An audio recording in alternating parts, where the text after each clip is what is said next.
شروع کی کہ آپ کی مسند جو اب خالی نظر آتی ہے ماں، یاد آتی ہے تمہاری یاد آ جاتی ہے ماں، آپ کی مسند جو اب خالی نظر آتی ہے ماں، یاد آتی ہے تمہاری یاد آ جاتی ہے ماں. اس کا ایک یعنی یہ ساری وہ جو اس وقت کے خیالات تھے، احساسات تھے، اس کے مد نظر رکھتے ہوئے لکھی گئی کہ ہر خوشی ہر غم میں ہر تکلیف میں بعد از خدا، سب سے پہلے ہر بشر کو یاد بس آتی ہے ماں.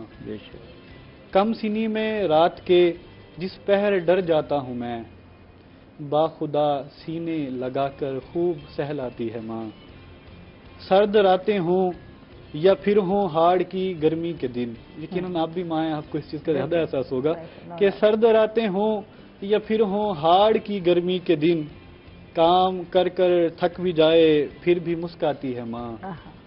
موت کے بستر پہ بھی سوتی نہیں ہے چین سے، کب کسے کیا چاہیے یہ سوچتی جاتی ہے ماں.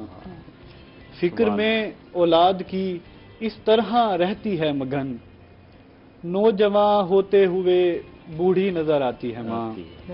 شادی سے پہلے جسے ہوتی ہیں لاکھوں خواہشات، بعد ماں بننے کے خود کو بھول سی جاتی ہے ماں. سخت مشکل میں بھی اشکوں کو چھپا کر قلب میں، سخت مشکل میں بھی اشکوں کو چھپا کر قلب میں، صبر کی ہر حد سے بھی آگے گزر جاتی ہے ماں. رب نے عورت کو دیا ہے عرش سے اونچا مقام، رب نے عورت کو دیا ہے عرش سے اونچا مقام. ہر سحر ہر شام بیٹوں کو یہ بتلاتی ہے ماں، ماں کی الفت کا دلاور مطلب اس سے پوچھئے، ماں کی الفت کا دلاور مطلب اس سے پوچھئے، گود میں آرام کرتی جس کی مر جاتی ہے ماں. گود میں تو آرام ایسا تھا یعنی اماں لیٹی اور آخری لمحے آپ کے ساتھ گزارے. ہاں تقریباً 4-5 گھنٹے کا ٹائم تھا. 4-5. تو اماں بیمار تھی؟ ہاں ہارٹ اٹیک 2-3 اکٹھے ہو چکے تھے انہیں. بیمار اچانک ہی ہوئی، ویسے تو ٹھیک تھی، اچانک. تو وہ پھر سینے پر سوئی اور وہ سو گئی نا، تو چونکہ وہ تلقین کر گئی ہیں صبر کی، تو پھر آنسوؤں کی کیا مجال کے وہ اٹک کے.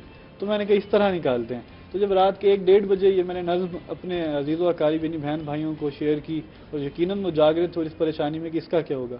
تو اس کے بعد وہ سارے رو رو کے اور ساتھ تھوڑا تھوڑا مسکراہٹ سے چلیں، اب مطلب ریلیکسیشن ہے کہ بچہ ٹھیک ہے. ٹھیک ہے. دیکھیں نا، اسی میں ماں بھی اپنے بچوں کا مستقبل